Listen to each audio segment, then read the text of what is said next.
¿Y si te decimos que ni ellos siempre tienen ganas, ni nosotras pues no tantas?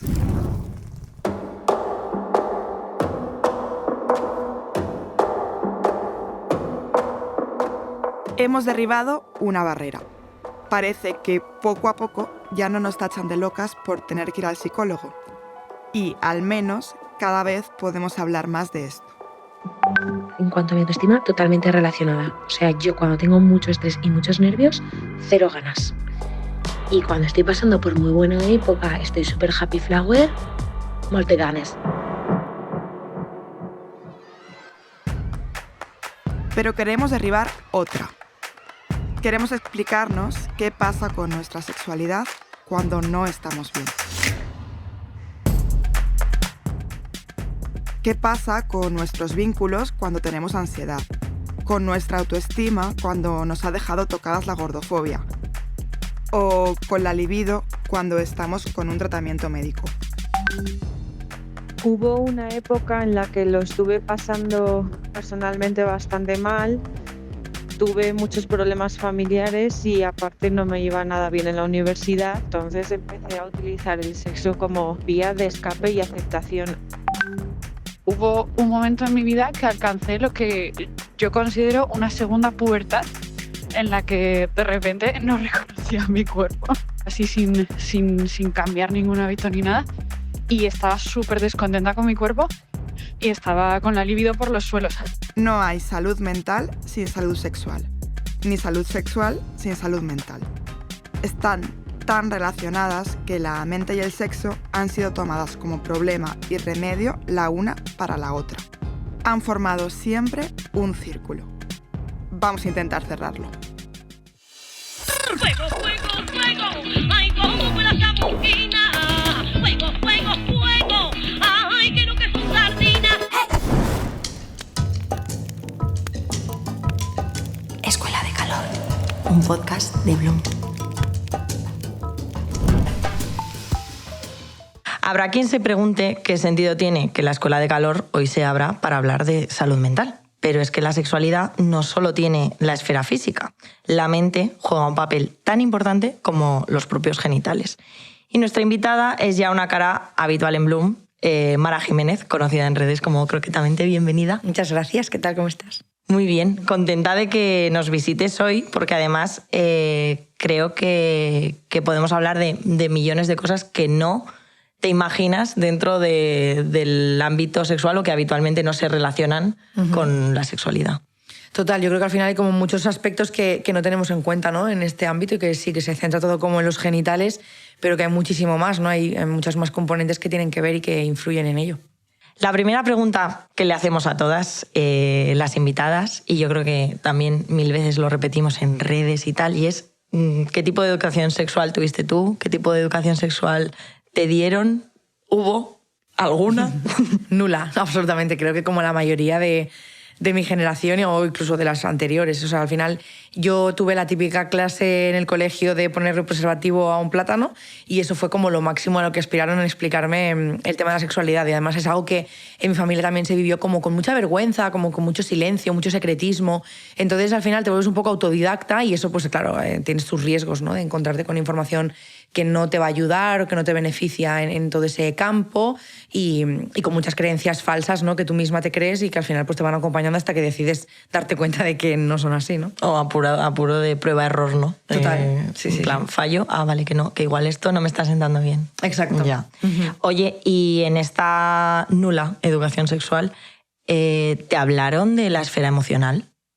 No, pero yo creo que es que la esfera emocional no se me habló de ninguna manera, ¿sabes? Entonces era como si juntas dos cosas que de normal no se hablan, no, menos se van a hablar juntas, ¿sabes? Es como si de sexualidad no hablamos y de emociones tampoco, juntas todavía menos. Entonces no se me habló y de hecho lo hubiera agradecido, ¿no? Porque al final te encuentras con situaciones muy violentas que normalizas o que no sabes cómo gestionar, pero claro, las normalizas, es como, bueno, pues será lo normal. Yo tenía muchísimas creencias de, bueno, esto será lo que tiene que ser, porque nadie te explica que no, ¿no? Hasta que no lo descubres tú, pues eso, como dices, pues cayéndote y dándote cuenta de que por ahí no era.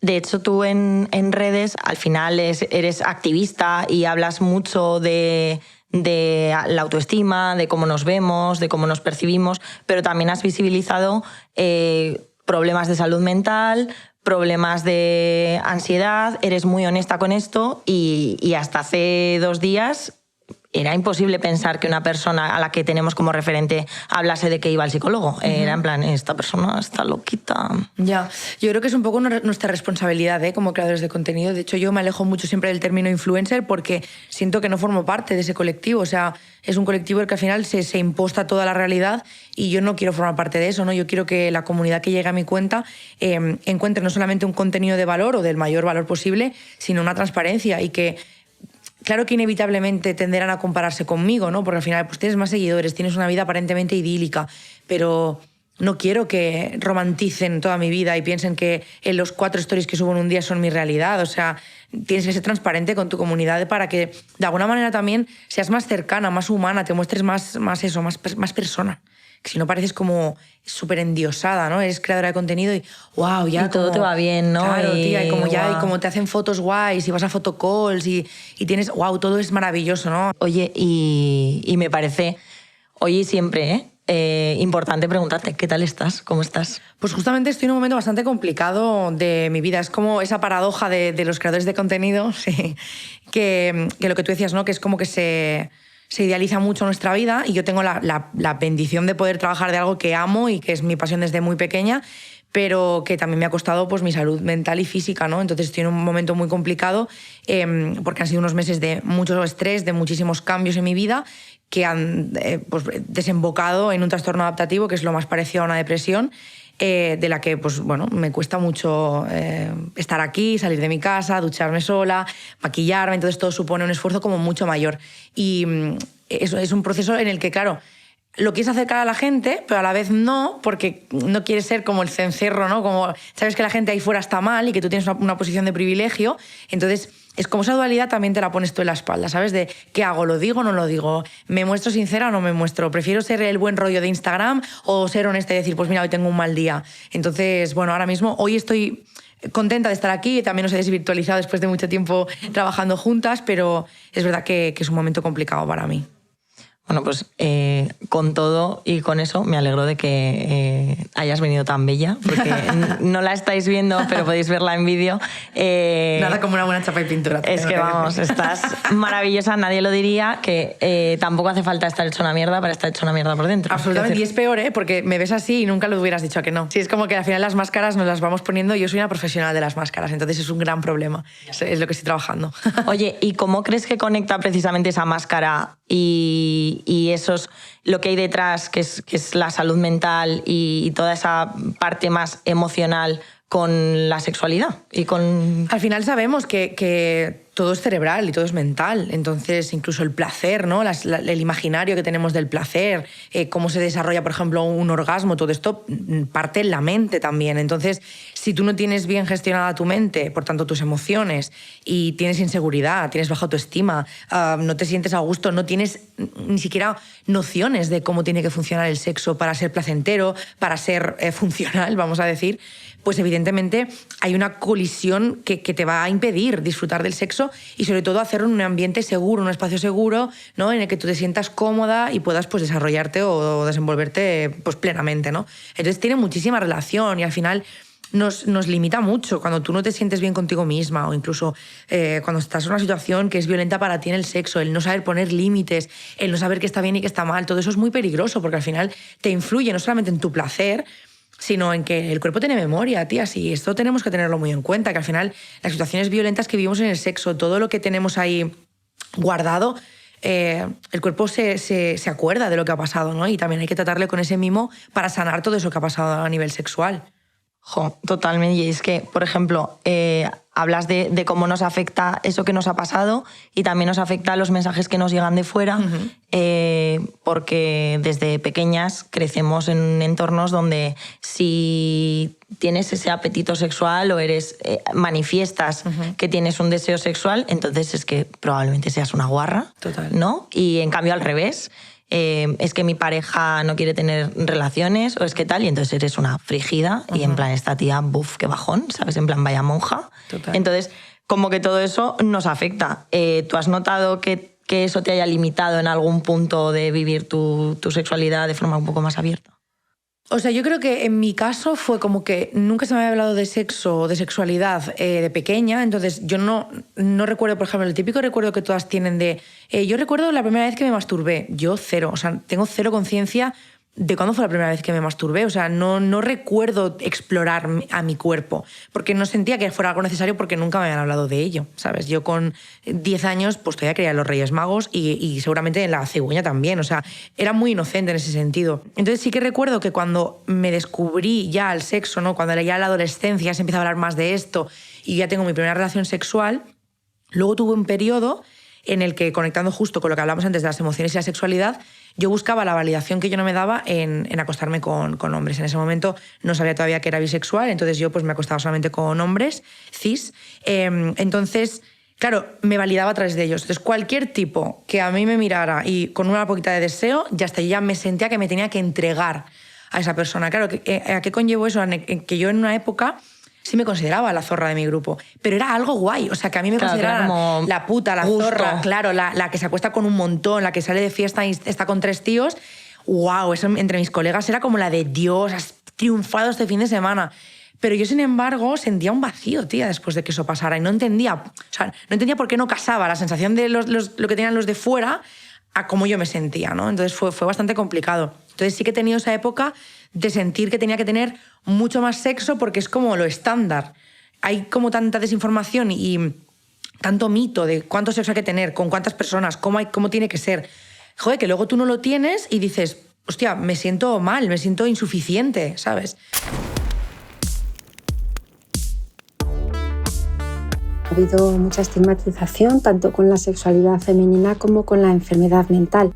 La ha habido y yo diría que la sigue habiendo. María Rosa Ferrero es psicóloga. Siempre se ha hablado de la mujer ninfómana, estaríamos hablando de una adicción al sexo o a una hipersexualidad, pero es verdad que sí que se ha utilizado de manera despectiva para insultar o para señalar a las mujeres. En el caso de la histeria, pues efectivamente muchos autores la relacionaban con la represión sexual. Sería un poco lo contrario a la ninfomanía, cuando una mujer estaba especialmente nerviosa, el pensar que lo que le hacía falta sería más actividad sexual.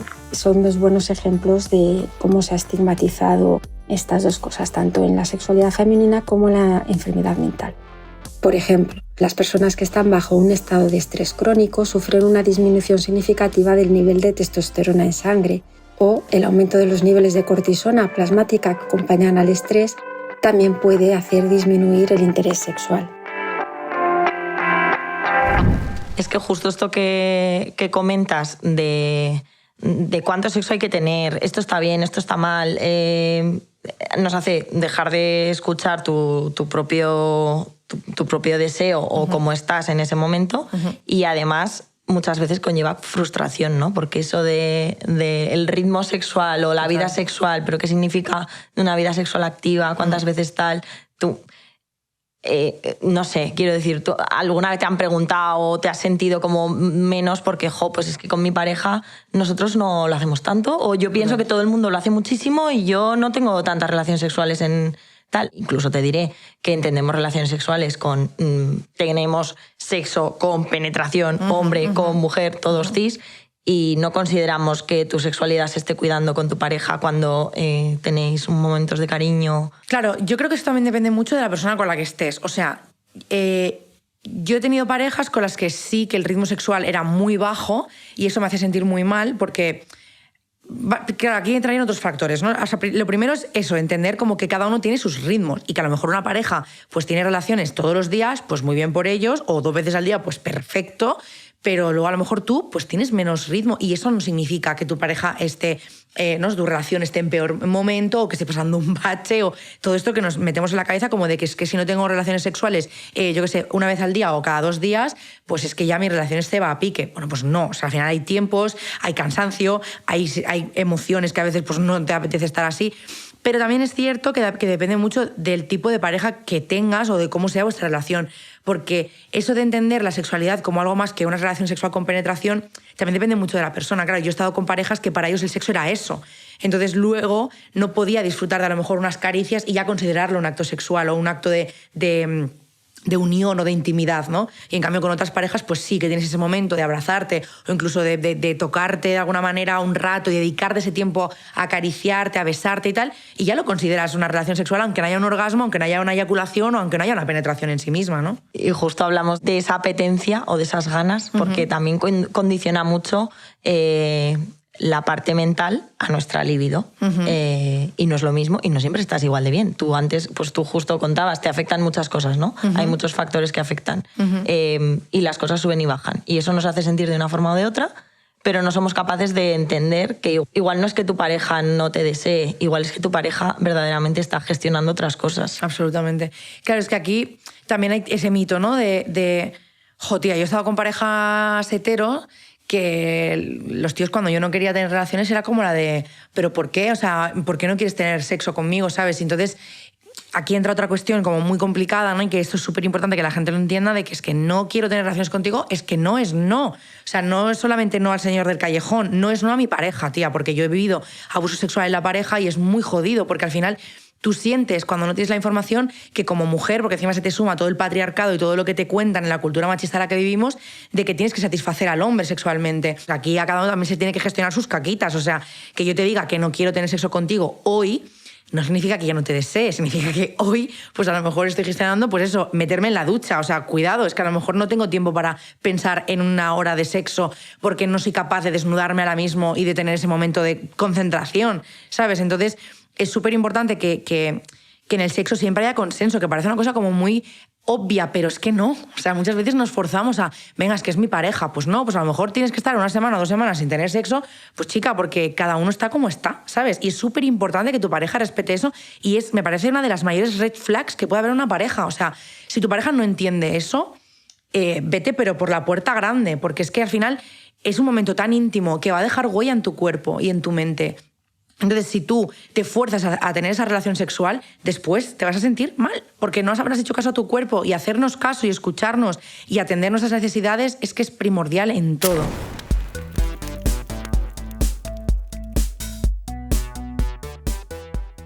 Pasa mucho que en terapia ves a las terapeutas que acompaño que vienen con ansiedad o depresión. La sexualidad pasa a un segundo o tercer plano. Yania Concepción Vicente explica el círculo vicioso en el que a veces entra la sexualidad y la salud mental. Ella es terapeuta y sexóloga. Tu deseo sexual está ahí. Lo que pasa es que hay que trabajarlo, pero hay que cubrir otras necesidades que son prioritarias en ese momento para ti, como es conectar con tu estabilidad emocional, regulación emocional, escuchar qué pasa mentalmente, físicamente, energéticamente en tu cuerpo para poder establecer esa reconexión con esa otra parte que también es fundamental a la hora de sanar, a la hora de curar tu estabilidad mental. Hay más factores por los que nuestra libido cambia. Uno está muy relacionado con la salud mental y es la toma de psicofármacos, como por ejemplo tranquilizantes o antidepresivos. Son el único tipo de droga que las mujeres consumimos más que los hombres. Yo creo que lo importante es poder examinar desde perspectiva de género que estamos hablando de medicamentos, estamos hablando de drogas que su recomendación de uso es temporal. Digamos que es algo que tiene que utilizarse de forma puntual y sin embargo lo que tenemos es muchísima población de mujeres medicalizadas durante años y años con unos efectos secundarios bastante adversos. Patricia Martínez Redondo es educadora social y trabaja sobre drogodependencias y género. Ellas te cuentan, ¿no?, la disminución del deseo, una serie de cuestiones que tienen que ver con la alteración de la imagen corporal, de lo que tiene que ver con la corporalidad, con efectivamente la interacción con sus parejas sexuales. Bueno, hay gente que dice que la depresión ya en sí misma conlleva una disminución del deseo. Yo vuelvo a poner el acento en, bueno, ¿de qué estamos hablando? ¿Qué es lo que estamos medicalizando? Tiene que ver, claro, con las interacciones dentro de la pareja, dentro de la familia, tiene que ver con lo relacional. Entonces, claro, cuando además estos medicamentos están actuando directamente sobre sustancias orgánicas que, bueno, de alguna forma pueden dificultar esa libido, ese deseo, pues bueno, yo creo que el cóctel es un poco difícil de manejar. El problema es que no tenemos espacios habilitados para poder ofrecer a las mujeres pues un poco procesos donde poder pensar acerca de sus vidas, qué lugar ocupa el género. esos malestares que tienen, eso que ha llevado a que utilicen los psicofármacos, cómo podrían reducir el uso de los psicofármacos y sobre todo la cuestión de poder vivir una sexualidad plena, satisfactoria, entusiasta, afirmativa. Hostia, es que yo creo que hay pocas cosas más violentas que haya vivido que decirle que no quiero tener sexo a una pareja y que se girara y se diera la vuelta de la cama y no quisiera ni abrazarme, ¿sabes?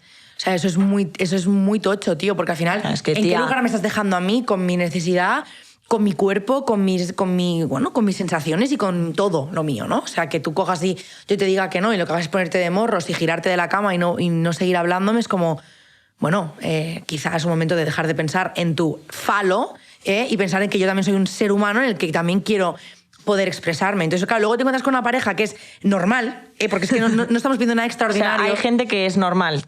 Hay gente que es normal, os prometo que hay esperanza. También os digo, quizá a veces hay que salir de la heteronormatividad, también os invito a que hagáis ese ejercicio. Pero es verdad que, claro, llegas a una persona que es normal y que tiene 2 deditos de frente y cuando no quieres tener sexo, pues te respeta y que cuando lo quieres tener te acompaña y cuando a lo mejor tampoco tal, pues te está ahí sosteniendo todo eso y te sientes como si estuvieras pues, en una película de Disney o de Pixar y es como, no, es que esto es lo mínimo que tenemos que pedir en una relación. Totalmente. A ver, también hay hombres cis algunos. Claro, yo no los he encontrado, entonces yo seguro os aplaudo. Desde aquí. Claro, fenomenal. Hombres cis que tengáis esos dedos de frente, os queremos muchísimo. Yo es que hasta que no me he pasado al otro bando, pues no he encontrado nada medio funcional. Qué guay. Oye, nuestro deseo, nuestra sexualidad, todo lo que estamos hablando es que no son lineales.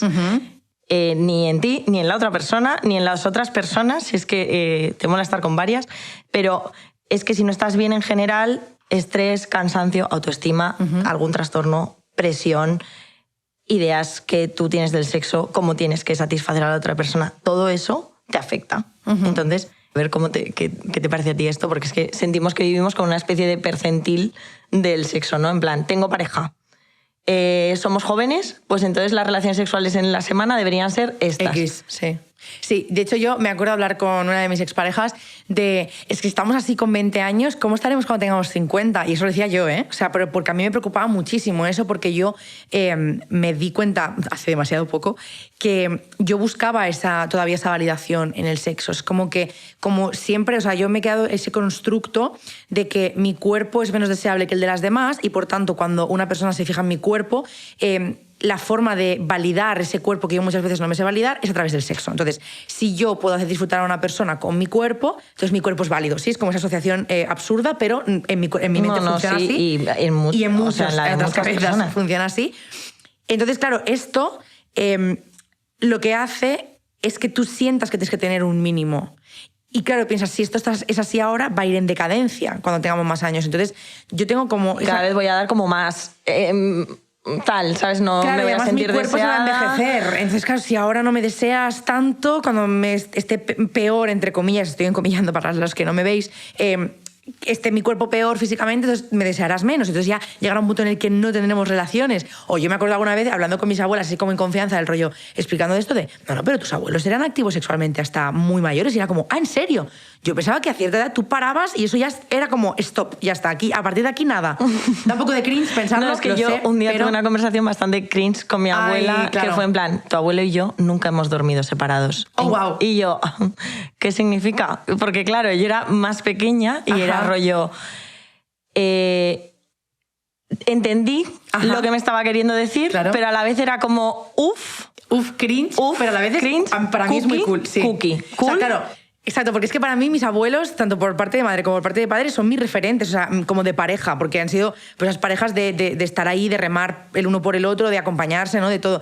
Y a mí me hace como mucha ilusión que mis abuelas me confesaran. Encima mis abuelas, que es como mujer, ¿no? Son mayores, que hablarán de esto. A mí me encantaba que me dijeran pues, que se sentían deseadas por sus maridos hasta bien entrada la vejez. Es como, jo, pues qué cool, ole por mis abuelos, ¿sabes? En ese sentido es como orgullosa de mis abuelos, sinceramente. Proud, sí. Ole. Oye, y hablabas justo del tema de tu sentirte validada y tu cuerpo y todos los complejos que tú tenías se desvanecen, ¿qué digo? Todos los complejos que tú tienes se desvanecen cuando eres capaz de darle un orgasmo a otra persona. Absolutamente.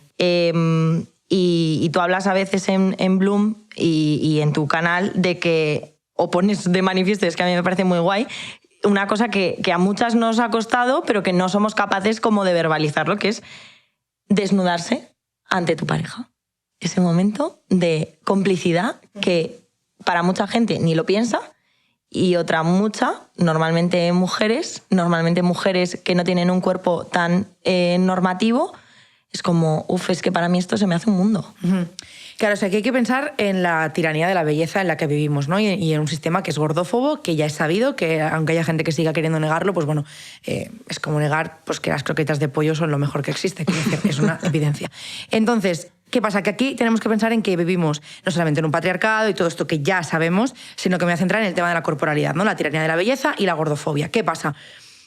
Desafortunadamente, tú cuando tienes un cuerpo normativo, que yo no lo sé porque nunca lo he tenido, pero sé por experiencias de otras compañeras, claro, tú incluso en ese momento sientes que no es suficiente. Es decir, a ti te venden la película de que teniendo un cuerpo X vas a tener la felicidad, pero luego llegas al cuerpo X y no tienes por qué tenerla. Entonces, si tú preguntas a una sala de 100 personas, 98 te van a levantar la mano y las otras 2 no la levantan porque no son conscientes de que han vivido esa violencia con su cuerpo o esos pensamientos de complejos, de inseguridad, de no sentirte suficiente, ¿no? Entonces, el desnudarte delante de una persona, como tú decías, es un momento muy íntimo. Es que desnudamos nuestro cuerpo, nuestra alma, ante cualquier persona sin ningún tipo de cuidado. O sea, el cuerpo, o sea, también puedes decidir, pues no me quiero acostar contigo y no quiero mostrarte mi cuerpo porque, joder, es tu templo. Tía, y yo me remonto a mi época de que yo estaba, como te decía, con sexo como esporádico, como súper a tope, porque yo era la más guarra de mi grupo. Y yo estaba regalándole mi templo a gente que no lo estaba valorando. Entonces, claro, un momento tan vulnerable en el que tienes que exponer esa cosa que es tu cuerpo, que es lo que más temes del mundo y lo que más odias del mundo porque vives en la sociedad que vives, que te ha enseñado a verlo así, imagínate, para compartirlo con otra persona que no solo es que lo vaya a mirar, no, es que lo va a tocar, es que en algunos casos lo va a penetrar, es que lo va a lamer, es que le va a hacer prácticas que tienen contacto. O sea, tú piensas que ha habido muchos años en los que yo no me miraba a los espejos y paso de eso a meterme en la cama con un señor que va a tocar mi cuerpo. Claro, yo tenía zonas de mi cuerpo, por ejemplo, la barriga, que es como lo que más he odiado de toda mi vida, que la primera vez que una pareja mía tocó mi barriga fue como, ¿esta zona se toca? Porque claro, para mí era, ¿no? O sea, hay como zonas que se tocan en el sexo y otras que no. Pero cuando alguien se toma el tiempo de mirarte, de acariciarte con cariño, de ver esas partes de tu cuerpo con el amor que tú no lo sabes ver, joder, esa compasión también tiene que estar. Y tú tienes que poder tener la confianza de decirle a la persona con la que vas a acostarte o con la que vas a tener un encuentro, oye, me pasa esto con mi cuerpo. Y quizá puedes encontrarte con que hay zonas que no, o con prácticas. Yo todavía tengo traumas de relaciones anteriores y las prácticas digo, esto, por favor, no vayas por aquí. ¿Por qué no? Porque al final, o sea, es que soy así, es que lo tengo en la mente y tengo que ir sanando todo eso. Y lo del tema del cuerpo es algo que a muchísimas personas les pasa, pero porque estamos tan desconectadas de la relación con el cuerpo, del amor al cuerpo, del cuidado, del autocuidado, que claro, lo ponemos al servicio de los demás antes de ponerlo a nuestro servicio, ¿no? Claro. Muchas veces tenemos como más sexo con otros que con nosotras mismas, ¿no? La juguetería, el tocarte. Hay gente que se mete en la cama con otra persona pero que no se ha explorado nunca, yo misma, ¿sabes? Entonces, claro, todo eso al final tiene una repercusión en tu relación con el cuerpo y con la sexualidad. Totalmente. Y además por contextualizar un poco para quien no te conozca, y tú lo has contado algunas veces, ¿no? Pues que desde los 12 años sufriste un trastorno de conducta alimentaria. Uh-huh. No solo existe la anorexia, no. Y la anorexia no solo existe en mujeres que parecen anoréxicas. Uh-huh. O sea, que esto es como básico. Uh-huh. ¿Y cómo fue eso? Porque al final todo lo que... Como de estos barros... al revés. De esos barros, estos lodos. Claro. O sea, al final los TCA también son una cosa muy complicada, ¿no? Es el trastorno mental que más mortalidad causa en nuestro país. No sé si a nivel mundial, creo que es en nuestro país ese dato. Actualmente hay más de 400.000 personas diagnosticadas con TCA y es muy importante que tengamos en cuenta esto y también que hasta que no derribemos este sistema gordófobo no vamos a poder sanar realmente todos los TCA, porque al final todo eso viene de un bucle, ¿no? Los TCA son un trastorno muy complejo que, como decías, no tienen que ver ni con la edad, ni con el género, ni sexo, ni etnia, ni peso, ni tamaño corporal. Entonces, esa relación con la comida y con tu cuerpo la vas formando a través de lo que vas recibiendo, ¿no? Claro, cuando tú tienes un TCA, el TCA lo que te genera es una distorsión con tu cuerpo, con la realidad también y con la comida. Es algo que se centra en la comida, una gestión emocional pues que la llevamos a través de ahí, igual que otras personas la gestionan de otra manera, ¿no? ¿Qué pasa? te genera un rechazo con el cuerpo muchas veces por las consecuencias a las que puede llevar esa relación con la comida, o sencillamente porque es como lo que tu mente elige para castigarte, ¿no? Ese cuerpo con el que tienes que convivir toda tu vida. Es que es como, ¿no? Te hace rechazar lo único con lo que vas a tener que convivir hasta el día que te mueras, que es tu cuerpo, ¿no? Y de hecho hay muchísimas personas con TCA pues, que no tienen relaciones sexuales porque ¿cómo las van a tener? O sea, nos desconectamos del placer porque nuestro cuerpo no merece placer, ¿sí? O sea, es como el mensaje principal es que este cuerpo merece ser castigado, por tanto, ¿cómo le voy a dar placer a algo que odio? ¿Sí? Entonces, nos convertimos o bien en una vasija para dar placer a otra persona, que es, por ejemplo, en mi caso, o directamente nos cerramos ante esa posibilidad porque al final no vas a exponer a tu cuerpo a nada, o sea, si no eres capaz de verte tú en un espejo, ¿sabes? Es que justo te iba a decir, ¿no? Esa frase de nadie te va a querer con este cuerpo, que es un poco... No es que te la digan muchas veces, no es que venga de fuera, es que eres tú misma quien se convence de eso. ¿Alguna vez te has auto-boicoteado? ¿Cuándo no me he auto-boicoteado? Sería la pregunta. Claro, al final... esa frase tú te la dices, pero no te la dices porque un día te levantes y te la digas. O sea, todo tiene una consecuencia... al contrario. Es una consecuencia de lo que pasa fuera. O sea, de los mensajes que tú recibes de fuera. O sea, al final, yo no nací odiándome. Ni yo, ni una persona con una talla 36 que hoy se odia, ¿sabes? Al final aprendemos a odiarnos por los mensajes que recibimos del exterior. Por todo el bullying que recibes en el colegio, por ser diferente. O no. O por ser lo guapa de la clase y que todas te odien y entonces te hacen bullying. Recibimos mensajes de la cultura de la dieta, de la industria de la moda, ¿no? que ya te dicta cómo tienes que ser y cómo eres apta si cabes en este pantalón. Y si no cabes, se siente. Entonces, al final, es como súper importante entender que, igual que yo un día aprendí que con este cuerpo nadie me va a querer, puedo desaprender esto, porque entonces pensamos que son inherentes en nosotras mismas. No, tú no naciste odiándote, tienes todo el derecho a amarte y tienes todo el derecho a sanar todo eso que te esté pasando y que te está dificultando tu día a día. Porque es que al final, si no... se perpetúa, entonces es como, bueno, yo ya no tengo remedio, que eso es algo como muy común. Bueno, yo es que con este cuerpo, yo ya me resigno a estar así hasta el día que me muera, ya entiendo que nunca me voy a querer. No. O sea, es que nadie nos tendría que haber arrebatado eso, tío, que es lo más grande que tenemos, el estar vivas, el poder ser felices, el amar a nuestro cuerpo por encima de todo, porque es que, insisto, es que es lo único que nos va a acompañar hasta la tumba, o sea, todos los días de nuestra vida.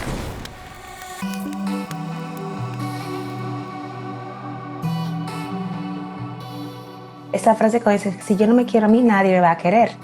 Porque muchas veces que tú no te sepas querer porque te han enseñado a maltratarte, porque constantemente el sistema, la estructura, la socialización ha hecho que tú te quieras si cumples ciertos estándares. O sea, ahora mismo soy un estorbo para las personas. Por ejemplo, las personas que pasan por depresión, un trastorno de depresión, realmente se aíslan del entorno por creer que son una carga. Por pensar que, bueno, como no me quiero, como ahora mismo estoy tan de bajón, pues lo mejor que hago es alejarme de las personas, porque soy una carga, porque si no me quiero yo, entonces, ¿qué van a pensar ellos? Si yo pienso así de mí, ¿qué estarán pensando las otras personas? Como fue que dije, ¿qué percepción tengo yo de mí misma que también yo proyecto en los demás? Cuidado aquí, cuidado aquí. Es importante eso. Y es verdad que nos centramos bastante cuando hablamos de esa esfera mental en el mundo sexual. Nos centramos en hablar de cómo está tu líbido, cómo estás tú, cómo está tal, pero también existe toda esa parte de la erótica, el deseo, el deconstruirse, el pensar por qué te pone lo que te pone. Total. Guay, hay un trabajazo, pero brutal, porque yo misma, como te decía, que he vivido la sexualidad como con mucha vergüenza, yo he tardado mucho tiempo en reconocerme como bisexual y me doy cuenta de que todavía verbalizarlo en voz alta me genera como la de un poco de pelitos de punta, porque me ha costado mucho reconocerme como tal, porque me daba mucha vergüenza reconocer que en mi erótica o en esas ideas de lo que me ponía podía existir la realidad de que me gustara tanto a un hombre como a una mujer, ¿sabes? Y era algo que ni mi familia, es que ni de coña he podido decirlo abiertamente en mi familia y muy pocas personas de mi entorno como que lo he hablado abiertamente. Yo creo que aparte de autoexplorarse y entender qué es lo que te gusta, qué es lo que no te gusta, en qué piensas cuando te masturbas, que es como dice bastante de lo que te pone, lo que no te pone, creo que es como que también es importante pues un poco dibujar una sexualidad también sin tabúes y sin tus propios límites y no juzgar lo que te gusta muchas veces. O sea, puedes juzgarlo porque no te hace bien, si no te hace bien. Obvio, claro. Pero, jolín, es que la sociedad también castiga tipos o prácticas o cosas que muchas veces... Oye, vive tu sexualidad como quieras, disfruta, consensua con la pareja con la que estás, si los dos vais a disfrutar, pero que no es tanto... el hecho de decir, pues es que, no sé, que a mí me gusta el bondage. Pues tía, si te gusta, encuentra una persona a la que también le guste y bien, pero explora por qué te gusta. Exacto. Y entiéndete. Yo creo que es importante. Y date cuenta de si realmente te gusta, ¿sabes? Porque al final no debemos olvidar que hemos crecido aprendiendo el sexo a través del porno, y es que el porno no ha sido precisamente un buen educador sobre el sexo. Entonces, muchas veces, incluso en TikTok últimamente se viralizaban vídeos como muy heavy de chicas diciendo del palo, soy súper finita, pero luego me encanta cosas como que me escupan, que me peguen, que me tiren del pelo, y era como, vale, mi vida, pero tú te has planteado a ti un tironcito de pelo te gusta de verdad, o un escupitajo, que quiero decir, a mí no me gapes en pleno coito, porque es que vamos a tener problemas. O sea, claro, tú tienes que plantear esas cosas, tía, porque al final, no, a mí me encanta que me azoten. ¿Por qué? No, o sea, claro, que está justo, cool. si es que te gusta, porque a ti te apetece hacer ese rol de sumisa, de perrita chihuahua, que quiero que me azoten, o sea, no me voy a meter en tu imaginario y en tu erótica, pero no siempre te gusta. No, o sea, que no lo hagas o sea, que como que explores un poco por qué te ha llevado ahí y si estás de acuerdo con lo que estás. Sí, y si hay lo que decimos, si hay un consenso, si hay un... No, yo soy consciente de que esto me gusta, de que esto es algo que me da placer, ¿cómo se dice la palabra? Me excita. Esto estaba buscando, me excita. Que me excita, ¿no? Y que la relación, pues, como que va todo bien. Pero si lo estoy haciendo porque es lo que he aprendido de una película en la que un señor hacía esto y la chica disfrutaba que flipas, pues quizás es momento de simplemente pararnos a revisar. O sea, no se trata de, como tú dices, criminalizar ninguna práctica, aunque, bueno, habría que entrar, porque hay algunas que son bastante para debatir, pero sí que cuestionarnos, porque al final también como mujeres tenemos también mucho sesgo, y los tíos también, ¿no? El cómo tiene que ser la figura de cada rol en el sexo, hay muchísimo que desgranar, hay muchísimo. Totalmente. Oye, y hablábamos de autoestima, de gordofobia, incluso de bullying que te viene, que has vivido toda tu vida y que eso te va minando también tus relaciones sexuales, tu forma de verte a tu cuerpo, tu forma de hablar con tu familia, tu forma de entrar en nuevos grupos, etc. Y también mina pues tu autoestima. Es que al final todo eso conforma tu autoestima. ¿Tú qué tal estás ahora a nivel de autoestima? Porque imagino que ha sido como un largo camino desde los 12 años o incluso más pequeña, hasta a día de hoy. Sí, desde mucho antes, ¿eh? O sea, mi TCA se diagnosticó con 13, pero esto empezó muchísimo antes. O sea, la cuestión es entender también que, igual que muchísimas cosas, igual que la salud mental o la salud global o las emociones, la autoestima no es algo lineal, porque es algo que vamos construyendo, ¿no? Es como un resultado de muchas piezas pequeñitas. Entonces, evidentemente, mi nivel de autoestima pues, ha fluctuado pues, muchísimo y todavía fluctúa. Pero sí que es cierto que, evidentemente, si comparo, pues tengo una autoestima muchísimo más fuerte ahora, básicamente porque aunque tenga días malos, o aunque haya días que me cueste mirarme al espejo porque entra toda esa voz interna, ¿no? Y ese TCA que a veces como que quiere asomar, yo tengo muy claro la base, ¿no? La base es que mi cuerpo merece respeto, que yo merezco respeto y merezco amor. O sea, puedo tener un día y decir, hoy me encantaría tener un cuerpo normativo y no tener que pensar todo esto y tener que enfrentarme al sistema al que me enfrento. Pero eso no quita que yo me mire al espejo y diga, hoy, cuerpito, estoy regulera, pero te sigo admirando por lo que haces, te sigo valorando y te sigo agradeciendo que me mantengas con vida. Y vamos al mito que también queríamos derribar un poco con este episodio, que hemos hablado de mil cosas, variadas, pero al final muchas veces nuestra sexualidad está condicionada por una idea que es, ellos siempre tienen ganas y tú, yo, nosotras, castas y puras, como que lidiamos con el resto de cosas. Esto a veces pasa y hay muchos estereotipos que nos hacen daño. ¿Qué opinas de esto?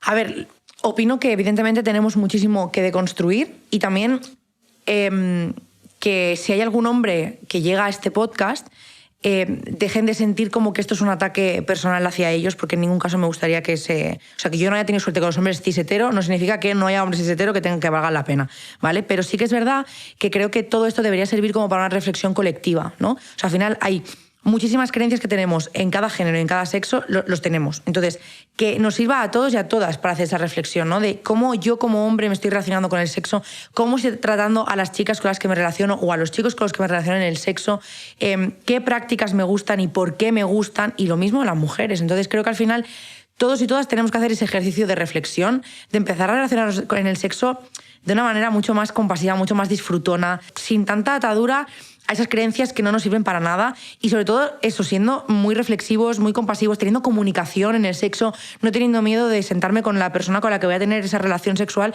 para decirle qué me gusta, dónde quiero que me toquen, cómo quiero que me toquen. Lo bonito en el sexo, creo, a todos los niveles, es poder conectar con una persona y saber que estáis siendo lo más libres posibles y lo más yo, ¿no? Dentro de esa autenticidad y esa individualidad posible, ¿no? Qué guay. Bueno, y para terminar ahora sí el capítulo, el episodio, te voy a dejar, como a todas las invitadas, un papelito. Y en ese papelito tendrás que escribir un mito de educación sexual relacionado con la sexualidad, pero con todas las esferas, ¿sabes? En plan, si es algo de penetración, guay, pero que si no lo es, aquí entran millones de cosas. Y como estamos en la Escuela de Calor y tenemos un fuego aquí como muy fatuo, ¿no? Estás súper acalorada. Y entonces lo echas al fuego, ¿vale? Fenomenal. Pero no lo puedes decir. No puedo decir el mito, ¿no? No. Bueno, está Mara escribiendo. Buena letra, ¿eh? No te creas. No, sí, o sea, no. Como siempre, pero si solo estás escuchando este episodio porque eres súper fan de Mara y el resto has pasado, que te recomiendo que escuches igualmente el resto de episodios, la solución o lo que ella está escribiendo lo podéis ver en Instagram, en @bibloomers, y así pues para los curiosillos, meteros, que ya estará por ahí publicado. ¿Qué hago? ¿Lo tiro directamente hacia el fuego? Así al fuegazo. Así, ras. Uy, que me tiro el fuego encima. Cuidado, no te quemes. Cuidado. Bueno, pues así, en llamas. En llamas, total. Nos despedimos. Ha sido un súper placer. Igualmente. Qué guay, mío. Qué guay que hayas venido. Todo lo que hemos hablado. Y nada, pues que nos vemos pronto. Nos vemos prontito. Gracias por invitarme y ojalá esto pueda aportarle valor a la gente, que es lo más importante. Así que... Vale. Chao, chao. Chao. Has escuchado Escuela de Calor, un podcast de Bloom producido por Osmos Global.